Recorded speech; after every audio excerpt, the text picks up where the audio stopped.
ఈ ఐపీఎల్ 2026లో ఒక match. Table top team versus unpredictable team.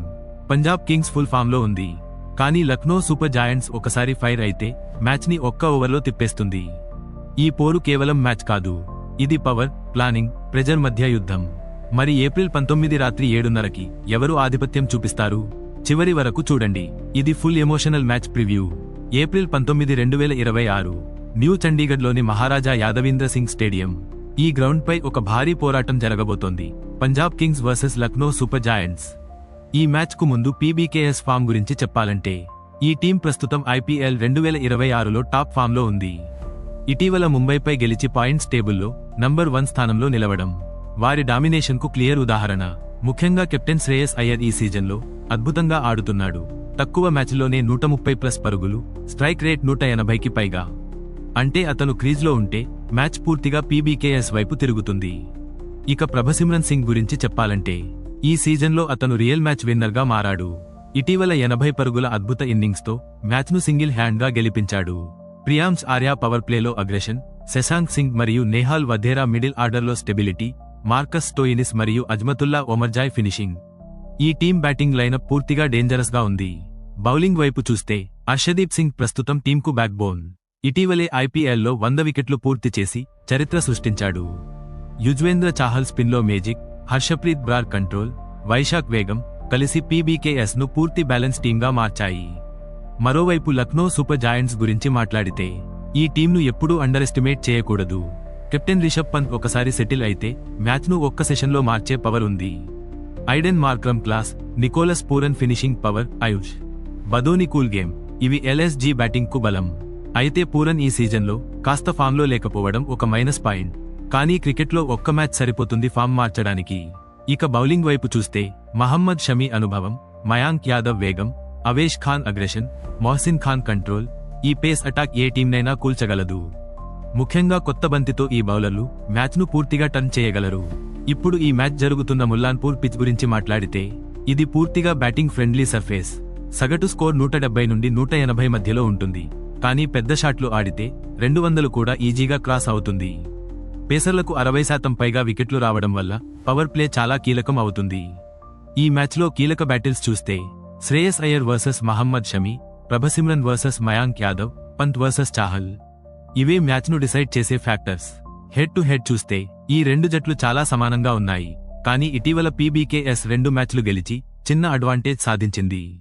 ముల్లాన్పూర్లోని మహారాజా Yadavindra Singh stadium కొత్త గ్రౌండ్ అయినప్పటికీ ఇప్పటివరకు జరిగిన ఐపీఎల్ మ్యాచ్లను పరిశీలిస్తే ఇది బ్యాట్స్మెన్కు అనుకూలంగా ఉండే వేదికగా మారుతోంది.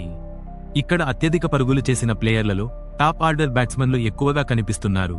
ముఖ్యంగా పవర్ ప్లేలో అగ్రెసివ్గా ఆడే ప్లేయర్స్కు మంచి ఫలితం వస్తోంది. ప్రస్తుత మ్యాచ్లో పీబీకేఎస్ నుంచి ప్రభసిమ్రన్ సింగ్, శ్రేయస్ అయ్యర్ లాంటి ఫామ్లో ఉన్న బ్యాట్స్మెన్లు ఈ గ్రౌండ్లో కీలక పాత్ర పోషించే అవకాశం ఉంది. అలాగే ఎల్ఎస్జీ నుంచి రిషబ్ పంత్, నికోలస్ పూరన్ లాంటి హార్డ్ హిట్టర్స్ కూడా చిన్న బౌండరీలను ఉపయోగించుకుని పెద్ద స్కోర్లు చేయగలరు. ఇక బౌలింగ్ వైపు చూస్తే ఇక్కడ పేసర్లే ఎక్కువగా వికెట్లు తీస్తున్నారు.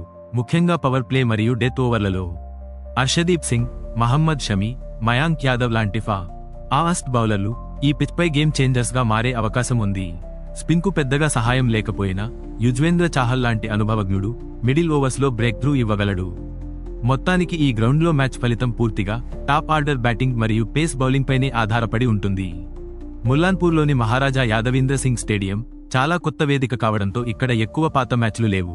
కానీ జరిగిన కొద్ది మ్యాచ్లే ఈ గ్రౌండ్ నేచర్ను క్లియర్గా చూపించాయి. గత సీజన్లో ఇక్కడ జరిగిన కొన్ని ఐపీఎల్ మ్యాచ్లలో 180+ స్కోర్లు సులభంగా నమోదు కావడం, ఒక మ్యాచ్లో 200కి చేరువైన టోటల్ కూడా చూడటం జరిగింది. ముఖ్యంగా ఒక మ్యాచ్లో చివరి ఓవర్ల వరకు సాగిన థ్రిల్లర్లో చేజింగ్ టీం అద్భుతంగా టార్గెట్ను ఛేదించడం ఈ గ్రౌండ్ ప్రత్యేకతను చూపించింది. మరో మ్యాచ్లో పేసర్లు పవర్ ప్లేలోనే టాప్ ఆర్డర్ను కూల్చి మ్యాచ్ను పూర్తిగా తమ వైపు తిప్పుకున్న సంఘటన కూడా ఉంది. ఈ గ్రౌండ్లో ఒకసారి బ్యాట్స్మన్ సెటిల్ అయితే భారీ స్కోర్లు రావడం ఖాయం. కానీ అదే సమయంలో కొత్త బంతితో బౌలర్లు స్ట్రైక్ చేస్తే మ్యాచ్ పూర్తిగా మారిపోతుంది. అంటే ఇక్కడ ప్రతి మ్యాచ్ ఒక అనిశ్చితి, ప్రతి ఓవర్ ఒక ట్విస్ట్తో నిండిపోయి ఉంటుంది. ఈ మ్యాచ్లో టాస్ చాలా కీలకంగా మారే అవకాశం ఉంది. ముఖ్యంగా ముల్లాన్పూర్ పిచ్ స్వభావాన్ని చూస్తే రాత్రి మ్యాచ్ కావడంతో రెండో ఇన్నింగ్స్లో డ్యూ ప్రభావం స్పష్టంగా కనిపించే అవకాశం ఉంది. దీనివల్ల బౌలర్లకు బంతిని కంట్రోల్ చేయడం కష్టమవుతుంది మరియు బ్యాట్స్మన్లకు షాట్లు ఆడటం సులభమవుతుంది. ఇక్కడ గత మ్యాచ్లలో కూడా చేజ్ చేసే టీమలే ఎక్కువ విజయాలు సాధించడం గమనించవచ్చు. అందుకే టాస్ గెలిచిన కెప్టెన్ ఎక్కువగా ముందుగా బౌలింగ్ చేయడానికే నిర్ణయం తీసుకునే అవకాశం ఉంది. అంటే ఈ మ్యాచ్లో కూడా టాస్ గెలిచిన టీం ముందు బౌలింగ్ ఎంచుకుంటే ఆశ్చర్యం అవసరం లేదు. ఎందుకంటే చివర్లో డ్యూ కారణంగా చేజ్ చేయడం కొంచెం ఈజీ అవుతుంది. మొత్తానికి టాస్ ఈ మ్యాచ్ రిజల్ట్పై పెద్ద ప్రభావం చూపించే ఫ్యాక్టర్గా మారే అవకాశం ఉంది. ముల్లాన్పూర్లో మ్యాచ్ జరిగే సమయానికి వాతావరణం సాధారణంగా వేడిగా మరియు కొంత పొడి పరిస్థితుల్లో ఉండే అవకాశం ఉంది. సాయంత్రం మ్యాచ్ ప్రారంభ సమయంలో ఉష్ణోగ్రత సుమారు 30 డిగ్రీల సెల్సియస్ నుంచి 32 డిగ్రీల సెల్సియస్ మధ్యలో ఉండొచ్చు. మ్యాచ్ కొనసాగుతున్న కొద్దీ అది 26 డిగ్రీల సెల్సియస్ వరకు తగ్గుతుంది. వర్షం వచ్చే అవకాశాలు చాలా తక్కువగా ఉన్నాయి కాబట్టి మ్యాచ్కు ఎలాంటి అంతరాయం ఉండదు. అయితే రాత్రి సమయంలో కొద్దిగా డ్యూ ఏర్పడే అవకాశం ఉంది. ముఖ్యంగా రెండో ఇన్నింగ్స్లో బౌలర్లకు బంతిని కంట్రోల్ చేయడం కష్టంగా మారుతుంది. మొత్తానికి వాతావరణం మ్యాచ్కు అనుకూలంగానే ఉంటుంది, కానీ డ్యూ ఫ్యాక్టర్ కీలక పాత్ర పోషించే అవకాశం ఉంది. ముల్లాన్పూర్లోని మహారాజా యాదవీంద్ర సింగ్ స్టేడియం పిచ్ సాధారణంగా బ్యాటింగ్కు అనుకూలంగా ఉండే ఫ్లాట్ సర్ఫేస్గా ఉంటుంది. ఇక్కడ బంతి బాగా బ్యాట్కు వస్తుంది కాబట్టి టాప్ ఆర్డర్ బ్యాట్స్మన్లు పవర్ ప్లేలోనే అగ్రెసివ్గా ఆడే అవకాశం ఉంటుంది. సగటు మొదటి ఇన్నింగ్స్ స్కోర్ 170 నుండి 180 మధ్యలో ఉండగా ఒకసారి సెటిల్ అయితే 200+ స్కోర్ కూడా సాధ్యమే. అయితే కొత్త బంతితో ఫాస్ట్ బౌలర్లకు కొంత బౌన్స్ మూవ్మెంట్ లభించడంతో పవర్ ప్లేలో వికెట్లు పడే అవకాశం ఉంటుంది. మ్యాచ్ మధ్య ఓవర్లలో పిచ్ కొంచెం స్లో అవుతుందనే కారణంగా స్పిన్నర్లకు కూడా కొంత సహాయం లభించవచ్చు. కానీ మొత్తం మీద ఇది హై స్కోరింగ్ పిచ్. ముఖ్యంగా రెండో ఇన్నింగ్స్లో డ్యూ కారణంగా బ్యాటింగ్ మరింత ఈజీ అవుతుంది కాబట్టి చేజ్ చేసే టీంకు చిన్న అడ్వాంటేజ్ ఉంటుంది. Punjab Kings versus Lucknow Super joints మధ్య హెడ్ టు హెడ్ రికార్డ్ చూస్తే ఈ రెండు జట్లు చాలా క్లోజ్గా పోటీ పడుతున్నాయి. ఇప్పటివరకు ఐపీఎల్లో ఈ రెండు జట్లు సుమారు 4 నుండి 5 మ్యాచ్లు ఆడగా లక్నో సూపర్ జాయింట్స్ కొద్దిగా ఆధిక్యం చూపించింది.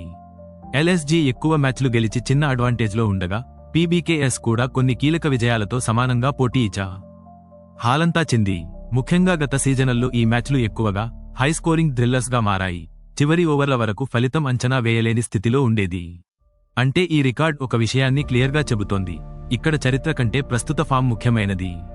పీబీకేఎస్ ఈ సీజన్లో ఫామ్లో ఉండటం ఒక ప్లస్ అయితే ఎల్ఎస్జీ దగ్గర మ్యాచ్ టర్న్ చేసే ప్లేయర్స్ ఉండటం మరో పెద్ద ఫ్యాక్టర్. కాబట్టి ఈ మ్యాచ్లో ఎవరు గెలుస్తారో ముందుగా చెప్పడం చాలా కష్టం. ఇది పూర్తిగా 50-50 ఫైట్. మొత్తానికి ఈ మ్యాచ్ ఒక క్లియర్ మెసేజ్ ఇస్తోంది: పీబీకేఎస్ ఫామ్లో ఉంది, కానీ ఎల్ఎస్జీ దగ్గర మ్యాచ్ టర్న్ చేసే ప్లేయర్స్ ఉన్నారు. ఒకవైపు కాన్ఫిడెన్స్, మరోవైపు డేంజర్. మరి ఈ హై వోల్టేజ్ క్లాష్లో ఎవరు గెలుస్తారు?